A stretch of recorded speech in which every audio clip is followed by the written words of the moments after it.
Parables of the Black Sun. Parables of the black sun, the seed that refused to rot. A golden seed lay in the dark, damp earth. Above it, the rain fell and the sun beat down.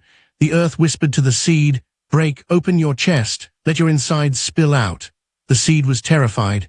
"If I break," it thought, "I will be ruined. My golden shell is perfect. My shape is smooth. I must protect my integrity." So the seed hardened its shell. It fought the water. It fought the pressure of the roots growing nearby. It spent the spring and the summer in a tight, clenched fist of self-preservation. Winter came, the ground froze. The seed, still whole, still perfect, began to shrivel from the cold. It was found by a passing crow. The crow pecked at it, but found it too hard and bitter to eat, so he spat it out on a rock. "You fool," cawed the crow.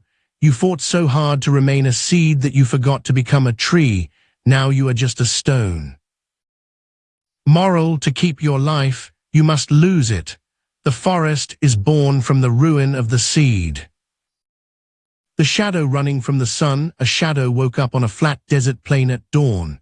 As the sun rose, the shadow stretched out long and thin across the sand. The shadow looked at the sun and felt a terrible fear. "That fire is chasing me," the shadow screamed. "If it touches me, I will vanish." The shadow began to run west, away from the morning sun. It ran all day, terrified, sweating darkness. But the sun moved across the sky, always behind it, always pushing. At noon, the sun was directly overhead. The shadow shrank to a tiny black puddle beneath its own feet. "It has caught me," the shadow cried, curling into a ball.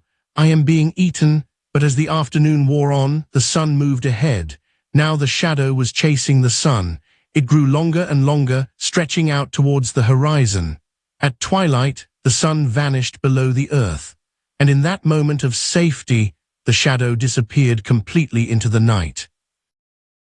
Moral: you run from the light to save yourself, not realizing that you are only the dark shape the light makes when it hits a body. When the light goes, so do you. The sword that wanted to be pure. A master swordsmith forged a blade of perfect steel. It was so sharp it could cut the wind. The sword was very proud of its shine. "I am a holy object," said the sword. "I will not bloody myself. I will not chip my edge on bone. I will sit in this velvet scabbard and meditate on my own sharpness." Years passed. A war raged outside. The master reached for the sword, but the sword stuck to the sheath. "Do not draw me," cried the sword. "The world is dirty." "I am pure." The master left the sword and took an old, jagged axe instead. 10 years later, the master returned. He pulled the sword from the sheath. It was orange with rust. It crumbled into dust in his hands. The old axe, however, was bright, shiny, and sharp, having been ground against stone and bone every day. "You sought purity through stillness," said the master to the pile of rust.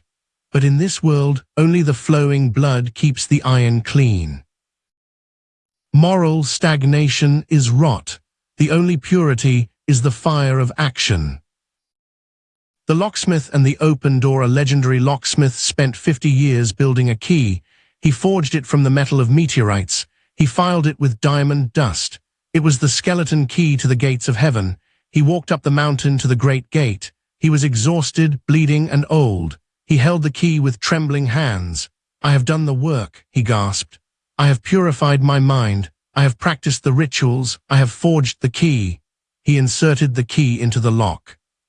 He turned it left. He turned it right. He jiggled it. The lock would not turn. He fell to his knees, weeping. "Why?" he screamed at the silence.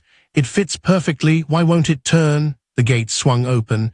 It squeaked in the wind. A voice from inside whispered, "It was never latched."